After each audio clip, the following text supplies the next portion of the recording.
messieurs, bonjour, bienvenue sur JMTV+. C'est une grande première. Nous allons recevoir quelqu'un que je connais de nom depuis 30 ans. 30, ça commence en 1988. Vous les voyez un peu partout. Vous voyez. Bon, voilà. C'est quelqu'un que je suis, que vous suivez, que vous aimez, que vous n'appréciez pas, que vous appréciez, mais sa parole était rare et désormais redevient publique au bout de toutes ces années d'attente. Il s'agit du président du mouvement cadre citoyen de concertation, Dominique Djekamp-Tchameni. Bonjour, monsieur Djekamp-Tchameni. Bonjour, monsieur Mwafo. Bonjour. Comment allez-vous? Bien, merci. Et vous-même? Je tiens bon, comme Tamnebius, que je salue, j'espère qu'il est encore vivant. Ça vous rappelle quelque chose, hein? C'est un cadre d'organisation politique, d'organisation de la société civile et de personnalité qui se retrouvent et qui prennent des décisions de façon consensuelle. J'en suis peut-être l'initiateur, mais je n'en suis pas le président, quoi. Voilà. Alors, j'ai lu votre communiqué d'hier. On parle de vous en disant président. Donc, votre communiqué, je l'ai même publié d'ailleurs. Bon, le communiqué ne dit pas gens qui assument que partout où il y a un président. Vous savez que dans notre pays, avec des pouvoirs que les ont eu, le monde veut. Je n'ai pas cette maladie-là. Vous n'êtes pas encore atteint par la camerounite, quoi. Chacun est président. Pas la présidentianite, oui, je n'ai pas encore cette maladie-là. D'accord. Très bien. Alors, votre cadre, votre mouvement, cadre citoyen de concertation, existe depuis peu. Combien de temps environ? Ben, la première réunion du cadre citoyen de concertation a eu lieu le 4 juillet. Mais les actions visant à organiser cette réunion ont commencé environ 2 mois avant cela. Donc autour du mois de mai-juin, où j'ai reçu comme par hasard 3 coups de fil de 3 dames. Madame Eteki, Marie-Louise, Madame de l'AFE, et Maximilienne Gombe, qui est directrice exécutive du REDA. Donc, toutes les... D'accord. Président Djekamp-Tchameni, le pays est dans une situation extrêmement mauvaise. Il faut faire quelque chose. Vraiment, on faire quelque chose. Il faut que les gens se parlent. Voilà comment elles ont dit en gros. Et donc, j'ai pris cette mission sur moi d'appeler tout le monde. D'appeler tout le monde. Et là, quand je dis tout le monde, je dis vraiment tout le monde.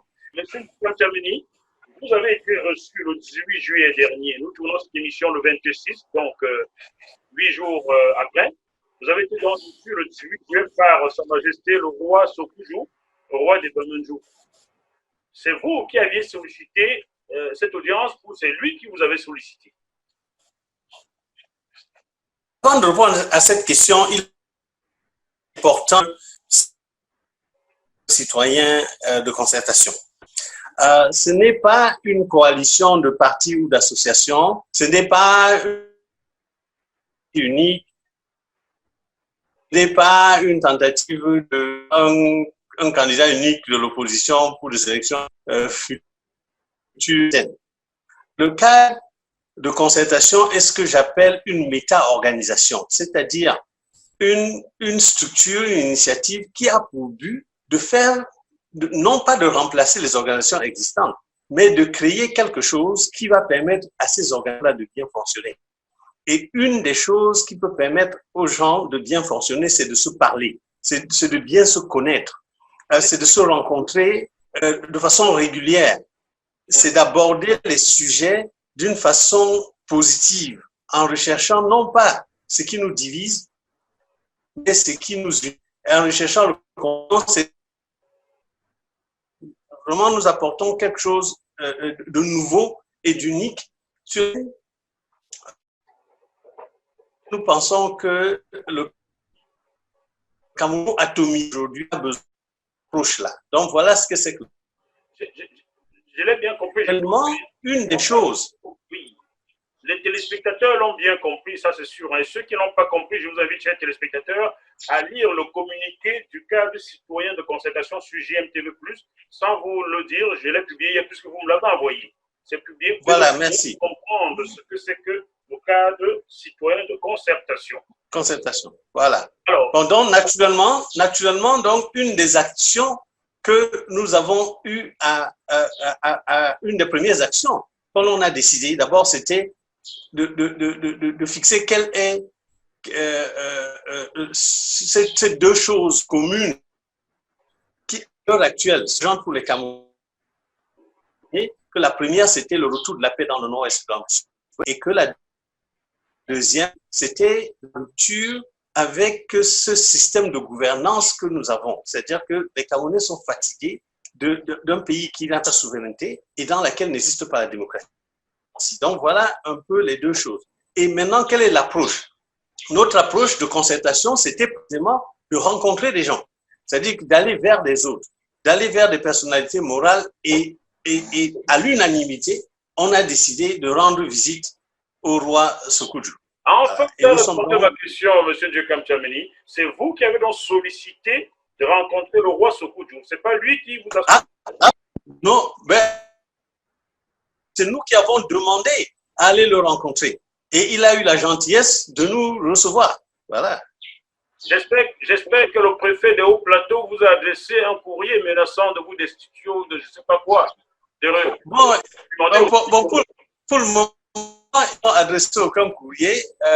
D'ailleurs, je suis absolument étonné que cette rencontre soit une surprise pour lui 6 jours après la rencontre. Parce que nous sommes allés voir le chef le 18 juillet et c'est le 24 juillet qu'il se surprend quelque chose qui s'est passé dans sa circonscription 6 jours avant. Soit il est incompétent, soit quelque chose s'est passé en temps. Alors, comment analysez-vous cette lettre-là? Y a-t-il eu une pression de sa hiérarchie pour sévir ou comment l'analysez-vous? Pendant que nous rencontrions le chef, nous avons reconnu le commissaire spécial du coin et le commandant de brigade. Ils étaient en civil et ils tournaient dans la chefferie. Bon, donc, ça nous faisait du chaud du froid, c'était même une bonne chose, si on nous protégeait, tant mieux. Mais, et donc, nous avons rencontré le chef, il nous a écoutés, il nous a demandé, vous êtes venu pourquoi? Nous lui avons dit, nous venons pour vous présenter cette initiative et nous voulons recueillir vos conseils. Alors, il nous a donné des conseils. À ces conseils-là, nous avons la parole aux gens qui étaient, parce que nous étions nombreux, nous étions 50, 50 présents et environ 30 sur Zoom. 30 sur Zoom, j'ai lu 15 dans votre communiqué. Hein, donc, oui, c'était bon. Ouais, peut-être 15 ou 20, j'en sais rien. Bon, il y en avait. Je vous ai bien lu, hein, M. Djekam Tchameni. J'ai bien lu. Voilà, donc en tout cas, oui, bon, que les chiffres, bon, peut-être 15, peut-être 20. Dans tous les cas, il y avait des gens sur Zoom. Attention, dans votre pays, 32 gigas font 500, donc ne tombez pas là-dedans. Bon, en tout cas, ce que je voulais dire, c'est qu'il y avait des gens sur Zoom et il y en avait 50 qui étaient présents. D'accord. Alors, M. Djekam Tchameni, vous qui avez vécu en Afrique de l'Ouest, vous êtes d'accord avec ça? Vous avez vécu en Afrique de l'Ouest? Ben oui, absolument. J'ai vécu et je continue d'ailleurs d'y être très présent, puisque j'ai des activités au Burkina Faso. Ah ouais, moi aussi j'adore le Burkina Faso et ma épouse a fait construire un centre médical à Toessé. Donc je salue tous les habitants de Toessé. Je salue ceux de Bobo Dioulasso où Daniel faisait ses activités scolariser les enfants. Voilà. Je vous salue tous. J'adore les Burkinabés et mes frères. Alors, vous savez donc que dans ils sont adorables. Ils sont adorables, oui, je les adore. Vous savez que dans ces pays, dans les pays d'Afrique de l'Ouest, généralement, tels que le Ghana, tels que le Bénin, le Togo, pour ne citer que ces trois-là, les rois traditionnels sont respectés et même vénérés par les hommes politiques. J'ai vu un premier ministre béninois un jour aller faire allégeance au roi de son village. Est-ce que cela vous choque que l'administration camerounaise traite ainsi un roi traditionnel au Cameroun? Le préfet a utilisé pour interpeller un chef qui, à tout égard, hein, est respecté et respectable et qui a l'âge de son 84 ans. De village, on ne s'adresse pas à un monsieur de 84 ans de cette manière-là. On peut faire des erreurs même à 90 ans et même à 100 ans. Hein. Et donc, quand vous voulez interpeller quelqu'un que vous estimez a fait une erreur ou même a commis une faute, oui, c'est ça. Je veux dire que vous pensez qu'il a commis une faute et que vous voulez l'interpeller, vous allez quand même y mettre un peu de la forme. Encore que, donc j'ai trouvé ça irrespectueux déjà. Et deuxièmement, il s'agit ici là d'une véritable dispute et aller au bout de cette affaire parce que la question qui se pose est celle de savoir si un citoyen camerounais, quel qu'il soit, a le droit, dans ses appartements privés, de recevoir des visiteurs et de discuter de ce qui bon lui semble. En fait, c'est ça la question fondamentale qui se pose derrière du préfet. Et ma réponse est que oui, l'État doit avoir des limites. On ne peut pas être soumis à l'État dans tout ce qu'on fait dans notre vie, surtout dans ce qu'on fait dans sa maison. Or, les gens disent oui, la chefferie, c'est un lieu public. Non, attendez, vous n'allez pas entrer dans la chambre de la reine quand vous voulez en disant que c'est un lieu public. Le chef habite dans la chefferie.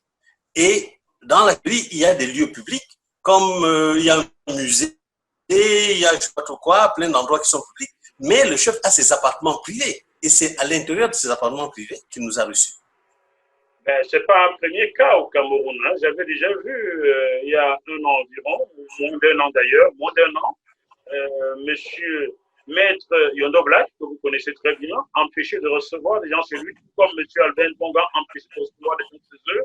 Par contre, on n'empêche pas le roi Bagante d'inviter des gens à soutenir le parti au pouvoir en février 2020. J'ai reçu j'ai publié les deux juste à poser sur Facebook de JM que vous venez voir. C'est quoi ce pays de 2 poids 50 mesures là? Mais bon, c'est ça qui rend la chose encore plus compliquée. Parce que si encore ils appliquaient cette loi inique, ou si leur application inique de la loi était systémique, alors dire qu'il suffit d'amener cette affaire devant un juge et que le juge nous dise voilà l'interprétation de la loi. Nous devons, en tant que société, trancher ce débat-là. D'ailleurs, en consultation avec Maître Akere Mouna, qui est membre, qui est un des participants au cadre de concertation, nous avons dit que nous allions, dans le cadre du Common Law, saisir le High Court de Boya et lui demander au juge de nous faire ce qu'on appelle dans le Common Law Declarative. En d'autres termes, c'est une procédure à laquelle vous saisissez le juge et vous, monsieur le juge, nous avons l'intention de tenir une réunion chez nous à Boya en telle date. Mais compte tenu du fait que le préfet du département de Haut-Plateau a dit qu'il faut une déclaration, or nous on ne le pense pas, quel est votre avis sur la question? Bon, donc, voilà, nous allons aller jusque-là, il faut percer cet abcès-là, parce qu'il y en a vraiment marre, quoi. Il faut savoir si on a les libertés, si on ne les a pas. Et en état de cause,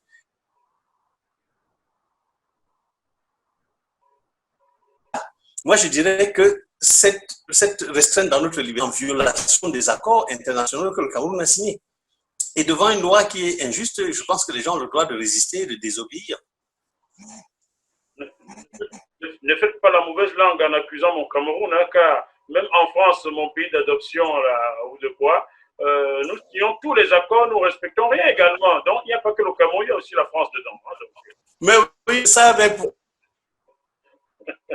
les bons exemples dans les autres pays, on ne prend que les mauvais. Nous avons du stylo très facile, hein, pour signer. Hein. Non, oui, hein. Bon. Donc, monsieur Moifo, nous pouvons venir en France et aussi imiter les bonnes choses, quoi. On n'est pas obligé de ne prendre que les mauvaises choses que la France fait. C'est vrai, par exemple, en France, lorsqu'il y a des inondations, on envoie les sapeurs-pompiers secourir les populations, mais à Douala, Voilà. c'est pas le cas. Par exemple, on pourrait imiter ça, par exemple. Euh, Ce serait pas mal, quoi. Je pourrais aussi ajouter que hier, nous étions en émission avec Choc Radio, mon frère Colin Senzemi, qui est à Montréal. Et les confrères du Cameroun ne pouvaient pas discuter avec nous en émission parce qu'il y a eu coupure des courants. Bon, en France, pour couper le courant, on avertit les gens. Hein? Ah, chez nous, non, on ne nous avertit pas du tout. Hein.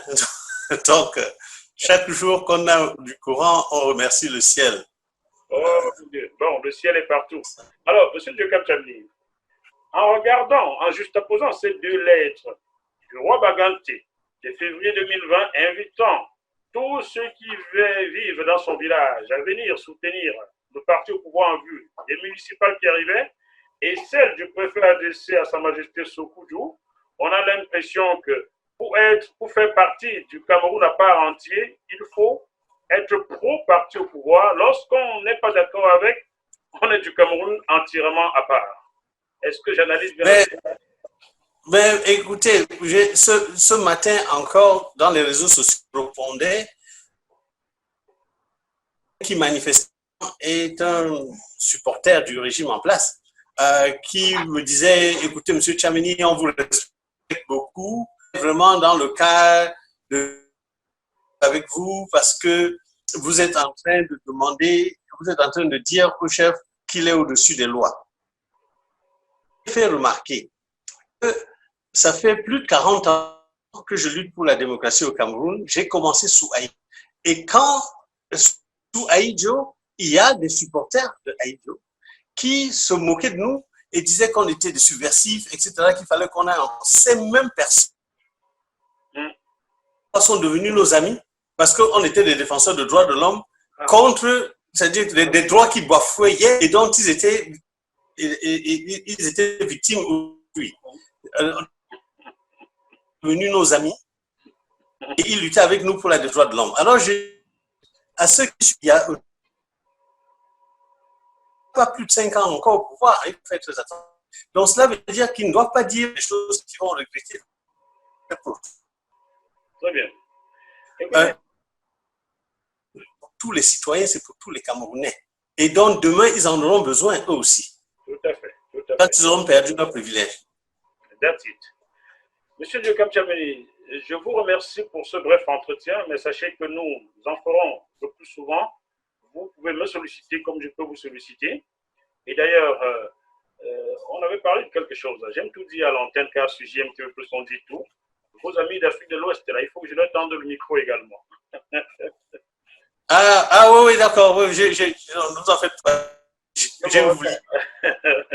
Je vous promets, vous savez, avec le Covid, ça fait longtemps depuis le confinement, je n'ai pas voyagé en Afrique de l'Ouest. Donc, dès que les aéroports commencent à s'ouvrir là d'ici le mois prochain, je reviendrai à vous sur cette question-là. Voilà. Merci beaucoup et que nos ancêtres prennent bien soin de vous. Je me suis habillé comme ça pour invoquer les ancêtres. Hein? Prendre soin de vous. Merci, merci. Merci beaucoup. Bonne journée à vous et merci de m'avoir invité. Voilà, non, vous m'avez posé une question à laquelle je n'ai pas répondu. C'est-à-dire celle de savoir ce que je pensais, la raison qui a motivé le préfet à écrire la lettre au chef. Et je pense qu'une des raisons, il y en a peut-être plusieurs, mais une des raisons est qu'il vise à intimider. Je pense qu'il a reçu des ordres intimidés. D'accord. Bon. Rencontrer des pénalités dans du pays. Et je crois que ce type un peu de l'intimidation. Pas nous décourager, nous allons rencontrer ces personnalités-là. Très bien. Écoutez, si jamais vous tombez sur si vous tombez sur le numéro personnel de ce préfet, envoyez-le moi, je vais lui donner la parole également. Il a ses raisons, il a le droit. Il a le droit. Probablement. Voilà. Oui, c'est ça. Je pense qu'on défend le droit de tout le monde. Ils ont le droit à la parole aussi. Merci, monsieur. Je la parole sur JMTV+. Le plus important, c'est de répondre à mes petites questions. Voilà, tout simplement. Voilà. Merci. Allez, bonne journée à vous. À très bientôt. Chers téléspectateurs, j'espère que le programme vous a plu. On se retrouve sur JMTV+ avec un autre invité bientôt. D'ici là, malgré la situation extrêmement compliquée, gardons quand même la banane. Accroché par M. Ndieu Kamtame, il y a un